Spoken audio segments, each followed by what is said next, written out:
ইবাদতের উপযুক্ত একমাত্র আল্লাহ তাআলাই। আল্লাহ তাআলার সাথে কাউকে শরীক করা যাবে না, কাউকে অংশীদার করা যাবে না। আল্লাহ আল্লাহ।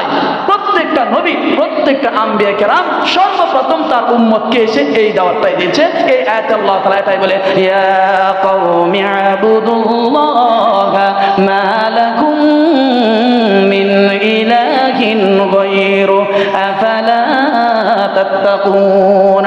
মহান আল্লাহ তাআলা কালামে পাকের সূরা আয়াতের মধ্যে এই কথাটা উল্লেখ করেছেন যে প্রত্যেকটা আম্বিয়া কেরাম, প্রত্যেকটা নবী সর্বপ্রথম এসে তার উম্মতকে যে বিষয়ে দাওয়াত দিয়েছে সেটা হলো ইউবুদুল্লাহ, হে আমার সম্প্রদায় তোমরা প্রত্যেকেই একমাত্র আল্লাহ তাআলার ইবাদত করো।